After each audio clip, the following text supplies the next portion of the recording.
Welcome to Cheryl's Kitchen. I'm Charlie Niner, the host, writer, and producer of this show. My subjects always deal with dark, traumatic, sometimes violent subjects, so viewer discretion is advised. And that's when the killing really started. So let's talk about Stalin. That very name evokes different emotions. Some still revere him, while many revile him. The Communist Party of the Soviet Union, hereafter we'll call it the Party, under Khrushchev denounced him and his programs. His body was removed from Lenin's tomb and buried in the wall of the Kremlin. The more I look into history, though, the more I find that events from 100 years ago still have an influence on today's events. So events that happen now may have an influence 100 years down the road. But enough on that, so let's get on with the show. In my last episode, The Man of Steel, I went up to the beginning of World War II. Now, I just want to backtrack here to some events prior to World War II that had a huge impact on it. Some events really didn't even happen in the Soviet Union. The Night of the Long Knives in Nazi Germany, where Himmler's SS arrested and executed the leadership of the SA, was one event. It's said Stalin admired this move by Hitler, and later he copied it, but on a larger scale. Another incident that set the path to war between the USSR and Germany is the burning of the Reichstag, allegedly by a communist. It set the conditions for Hitler to grab the reins of power in Nazi Germany, and now the path between the two countries was going to be war. Another thing that happened was the Non-Aggression Pact, and I'll talk about that right now. In August 1939, Nazi Germany and the Soviet Union signed a Non-Aggression Pact. It basically stated that they wouldn't interfere in each other's business, nor would they ally with an enemy of the other. There was a secret protocol built in that carved up Europe and defined the areas of influence between the Soviet Union and Nazi Germany. Stop here, hold the phone. Conventional wisdom tells us that communists and fascists are mortal enemies. So what's the deal here? Fascists are right-wing extremists, ultra-nationalistic, dictatorial, and authoritarian. Italy was a fascist country, as was Germany. Communists are left-wing fanatics, and some are truly extreme. In communism, the theory is the people rule. The state owns everything. There's very little private property. Communists also think it's a good idea to spread it worldwide. So these two political opposites sign a treaty. Politics does make strange bedfellows, doesn't it, Justin?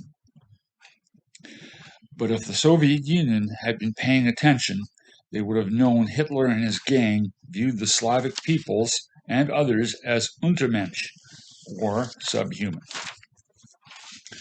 Another event that affected World War II was the Great Purge or the Great Terror.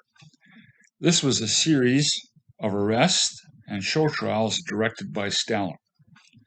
A lot of those arrested, tried, exiled, or imprisoned were former opponents of Stalin. He basically had the entire Politburo executed. By 1937, the purges had extended so far that over 265,000 people had been arrested, and 75,000 of those had been executed.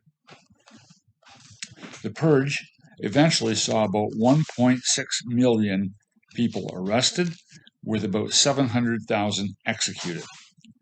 Ethnic cleansing, in reality genocide, of non-Soviet ethnic groups like Poles, Germans, Chinese, and Koreans were carried out. The purge also went overseas, hunting down former enemies of Stalin. Remember Trotsky? Many senior officers of the Red Army were arrested and exiled, but eventually about a third were returned to duty in World War II or the Great Patriotic War as Russia knew it. So let's get back to the Great Non-Aggression Pact that Stalin and Hitler came up with, see what happened. So on the 22nd of June 1941, the invasion of USSR by Germany took place. There were all kinds of warnings out there, but Stalin and the Soviet Union were surprised. As a wartime dictator, he was ruthless. He preferred the attack over the defense, even as his top marshals advised otherwise. He initiated the scorched earth policy. If you're not familiar with that, that is where you burn, destroy everything you own as you pull back, leaving nothing for the enemy to live on or hide behind or anything. He had the NKVD, the forerunner of the KGB, kill about 100,000 political prisoners. And these were actually enemies of the Communist Party and of Stalin himself. Order 270 basically said Soviet soldiers were to fight to the death and never retreat or captured. Order 227 said those caught retreating were to be placed in a penal battalion and used as cannon fodder. So in other words, you retreat, you get caught, you get put in the penal battalion, you get thrown in the front lines, you get told to attack that place there, and you go. So, and eventually the USSR became allies with the UK and the USA, Canada, and all the rest of them. So as a result of this, the USSR became a pretty big industrial nation, which 20 years before was a peasant country, seen as backwards, seen it couldn't produce anything of value other than wheat and, livestock. Now it was building modern tanks and aircraft. And one of the tanks, T-34, you'll see here, was at the time the best tank in the world. And that's even according to Guderian, who was one of the first developers of armored warfare and blitzkrieg tactics used by the Germans. So eventually, the Great Patriotic War, or World War II as we know it, ended.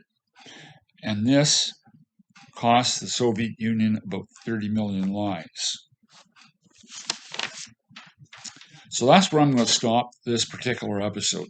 The next episode, I'll post some questions I have about him and try to answer them.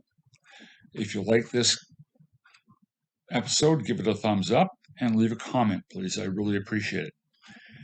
Well, so until the next time, don't believe anything you hear and only half of what you see. And that's it for Cheryl's Kitchen.